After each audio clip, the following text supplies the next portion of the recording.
The desert wind carried whispers of change that autumn evening in 1882, but no one in the Apache camp could have predicted the stranger who would ride into their lives on a half-dead horse, forever altering the course of their future. Chief Nantan sat outside his dwelling as the sun bled crimson across the Arizona horizon, his weathered hands working leather with the same patience his father had taught him 60 winters ago. His two daughters, Morning Star and Quiet River, prepared the evening meal nearby, their laughter floating through the camp like birdsong. The chief's heart was heavy that night, burdened by knowledge that would soon test everything he believed about honor, trust, and the bridges that could be built between worlds that seemed destined to remain forever apart. 3 days earlier, riders had come with news that made every warrior reach for their weapons. The territorial governor had issued new orders. The Apache would be moved again, forced from this land where their ancestors' bones rested, where every rock and tree held the memories of countless generations. They had 1 month. 1 month before soldiers would come to drive them onto trains heading east, to reservations where the earth was foreign and the spirits grew silent. Nantan had watched his people's faces crumble with despair. They had moved so many times, made so many compromises, surrendered so much. Many young warriors spoke of resistance, of dying on their feet rather than living on their knees. But Nantan was old enough to remember the wars, the bloodshed, the children who never grew old. He knew that courage sometimes meant choosing survival over pride, yet his heart rebelled against this injustice. Then came the cowboy. He appeared on the third evening, emerging from the desert like a mirage taking solid form. His horse stumbled into camp and collapsed, foam-flecked and trembling. The rider barely managed to dismount before he too fell to his knees, his face burned raw by the sun, his lips cracked and bleeding. The warriors surrounded him immediately, rifles raised, but Chief Nantan raised his hand. There was something about this man, something in the way he looked up at them without fear, without hatred, only desperate need. "Water," the stranger rasped. "Please. There are men following me. Bad men.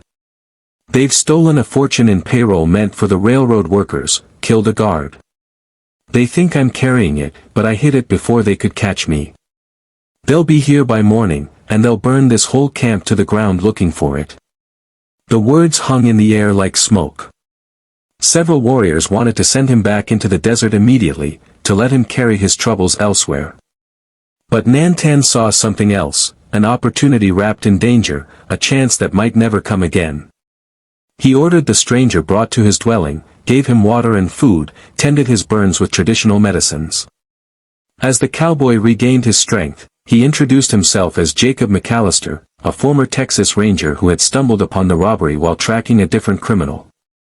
He had fought the outlaws, managed to hide the stolen money in a canyon cave, but they had pursued him for 3 days across the merciless desert. "Why come here?" Nantan asked, studying the cowboy's face for deception. "You brought death to our doorstep." Jacob met his eyes steadily. "Because I'm dying anyway, Chief.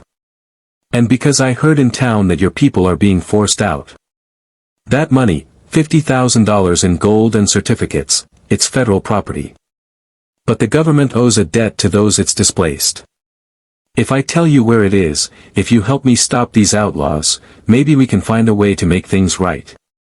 Maybe that money could buy your people time, land, lawyers who actually care about justice." The camp erupted in debate that night.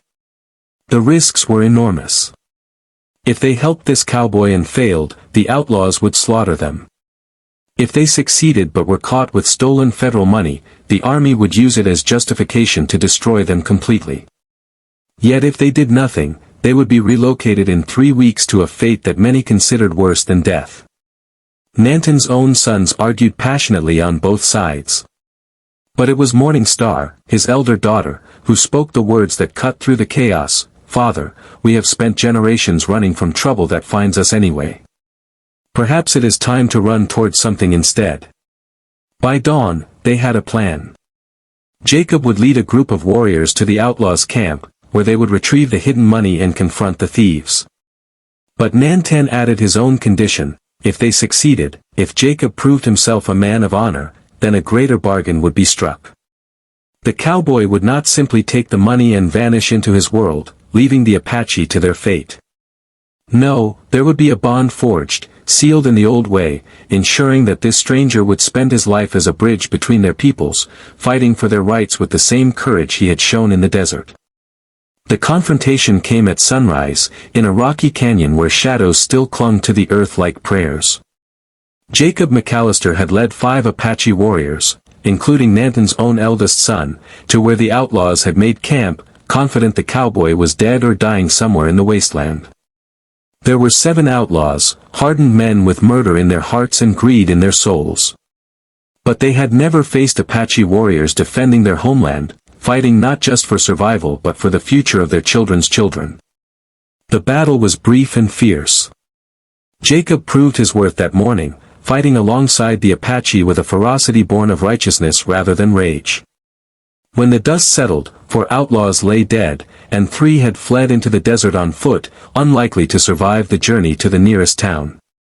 More importantly, the money was recovered, hidden exactly where Jacob had described in a cave behind a waterfall that seemed impossible to reach until you knew the secret path.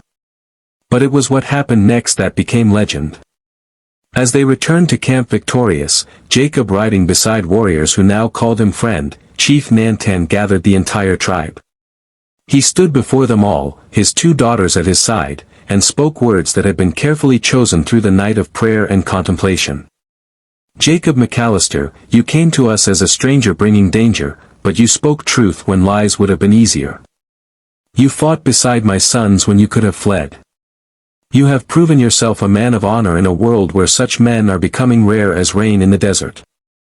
Nantan placed his hands on his daughter's shoulders. Morning Star stood tall and fierce, 23 years old, a skilled healer and negotiator who had represented the tribe at countless meetings with Indian agents.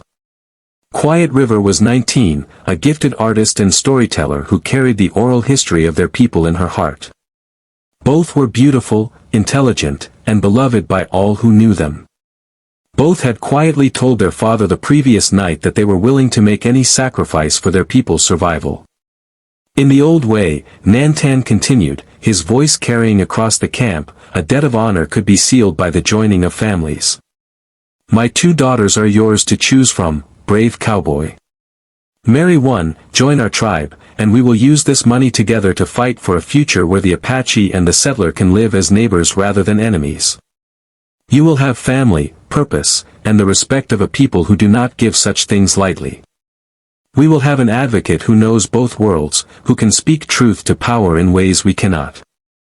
The silence that followed was profound. Jacob stood frozen, his sun-damaged face unreadable.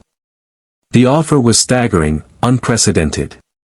He could take the money, claim the reward for stopping the robbery, return to his life as a celebrated hero. Or he could surrender everything familiar and step into a world that would condemn him, make him an outcast among his own people for choosing an Apache bride. Then Jacob did something no one expected.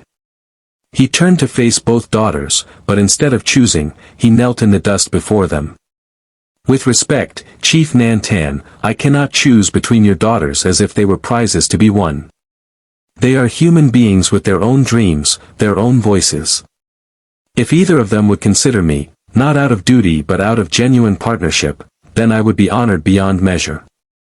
But the choice must be theirs, not mine alone.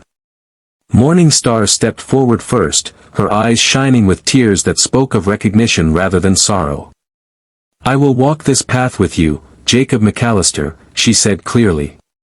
Not because my father offered, but because I see in you what we need most, a man willing to listen before speaking, to question before judging. Together, we might actually change something. What followed changed the Southwest forever. Jacob and Morning Star married within the week, a ceremony that blended Apache tradition with a simple civil service that would be recognized by territorial law. But the real work began immediately. Jacob used his connections and reputation to hire lawyers who actually cared about justice. The recovered money, officially reported as found but with certain details creatively omitted, was leveraged into a legal defense fund.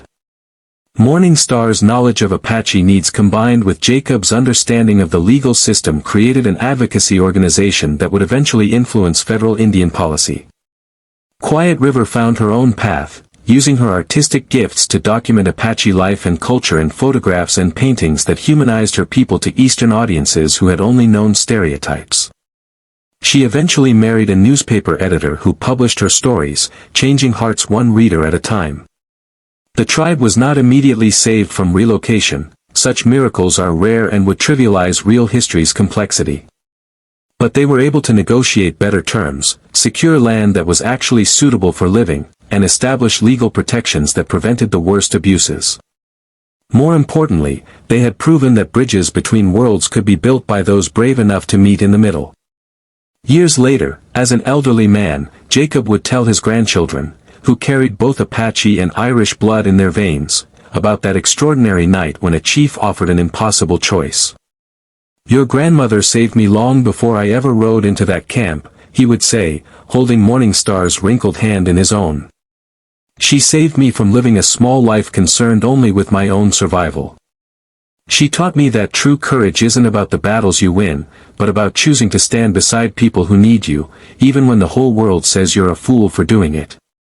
The story spread across the territories, embellished and mythologized with each retelling. But those who were there never forgot the truth at its heart, that change comes not from grand gestures or dramatic speeches, but from individuals willing to risk everything to choose connection over division, to build bridges rather than walls, to recognize the humanity in those the world tells us are different. Chief Nantan lived long enough to see 3 of his grandchildren born from Morningstar's marriage, to watch them grow up speaking both Apache and English, belonging fully to both worlds and neither, creating something entirely new. On the day he died, at 87 years old, he held Morningstar's hand and whispered words that would become part of family legend. "I offered a choice that day. But you both chose something better. You chose to build a future where such impossible choices would no longer be necessary."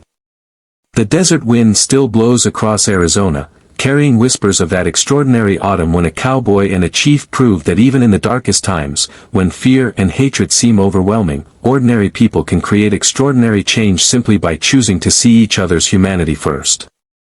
The story endures not because it was perfect, real life never is, but because it reminds us that we always have a choice. We can build walls, or we can build bridges. We can retreat into fear, or we can step forward into connection. The brave among us will always choose love.